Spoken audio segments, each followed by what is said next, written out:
చైర్మన్‌గా ఉన్న బిఆర్ నాయుడు గారి వీడియోలు బయటకొచ్చాయి. ఆయన మీద చాలా కథనాలు వస్తా ఉన్నాయి. ఈ వ్యవహారం చూసిన తర్వాత మీకేమనిపిస్తా ఉంది?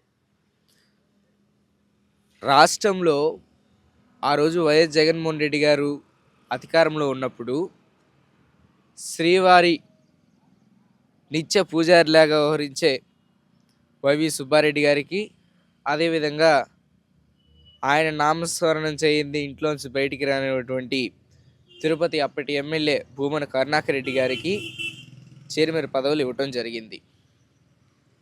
అయితే భూమన కరుణాకర్ రెడ్డి గారి మీద, వైవి సుబ్బారెడ్డి గారి మీద ఆనాడు ప్రతిపక్ష తెలుగుదేశం పార్టీ అనేక విమర్శలు చేసినటువంటి పరిస్థితి.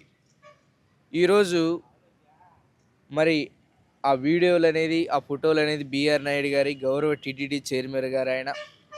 అదేవిధంగా గతంలో కూడా ఈ మధ్య రీసెంట్గా కూడా ఒక ఇంటర్వ్యూలో ఏదైతే భారతమ్మ గారిని కూడా ఆయన హేళన చేసి మాట్లాడినటువంటి పరిస్థితి. భారతికి లడ్డిస్తే ఆమె పక్కన పడేసింది అని ఆమె మీద నిందేసే కార్యక్రమం. ఎప్పుడు కూడా కూటమి ప్రభుత్వం వైఎస్ జగనన్న హిందూ కాదు, హిందూ ఓట్లు దూరం చేయాలనే ఒకే ఒక భావంతో ఈ కూటమి ప్రభుత్వం అధికారంలోకి వచ్చినప్పటి నుంచి కూడా ఆయన మీద అనేక నిందలేస్తున్నారు.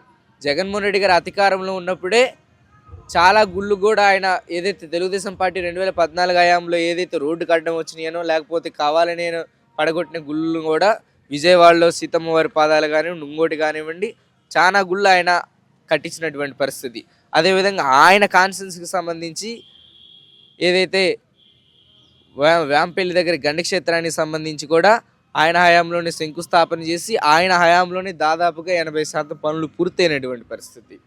ఇది ఇలా ఉండగా శాసన మండలి చైర్మన్ గారికి నిన్న మన రాష్ట్ర చరిత్రలోనే ఒక దళిత ముద్దుబిడ్డకి అవమానం జరిగినటువంటి పరిస్థితి.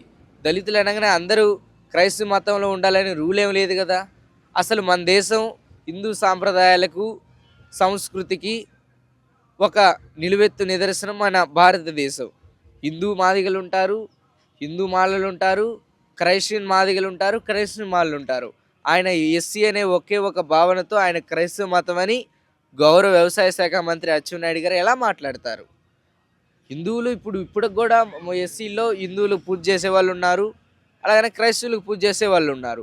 ఇలా అనేకమైనటువంటి ఉప్పు పప్పుకు పనికిరానటువంటి ట్రాఫిక్లు శాసన మండలిలో, శాసనసభలో మాట్లాడటం తప్పితే ఏదైతే ఈ బడ్జెట్కి సంబంధించి బడ్జెట్ సమావేశాలు జరుగుతున్నాయి, ఆడబిడ్డ నిధికి ఎంత కేటాయించారు, లేకపోతే నిరుద్యోగ వృత్తికి ఎంత కేటాయించారు, కొత్త ఫంక్షన్లకి ఎంత ఎంత నిధులు కేటాయించారు, ఇప్పుడు జరుగుతూ ఉన్నటువంటి అన్నం క్యాంటీన్లకు సంబంధించి ఎంత నిధులు కేటాయించారు, అలాగే రోడ్ల మరమ్మతులకు సంబంధించి ఎంత నిధులు కేటాయించారు, అదేవిధంగా కూడా టీచర్లు అడుగుతున్నటువంటి వాళ్ళకి బకాయిలకు సంబంధించి ఎంత నిధులు కేటాయించారు, ఫీజు రిజెస్మెంట్కి సంబంధించి ఎంత నిధులు కేటాయించారు, ఇలాంటి అనేది చెప్పకుండా ఇవన్నీ అడుగుతారని ప్రతిపక్ష వైఎస్ఆర్ కాంగ్రెస్ పార్టీ అడుగుతుందనే ఉద్దేశంతో జగన్మోహన్ రెడ్డి గారి మీద కానీ, వైఎస్ఆర్ కాంగ్రెస్ పార్టీ శ్రేణుల మీద కానీ అక్రమ కేసులు పెట్టడం, ఒక రెడ్ బుక్ రాజ్యాంగం విధించడం ఈరోజు జరుగుతూ ఉన్నటువంటి పరిస్థితి.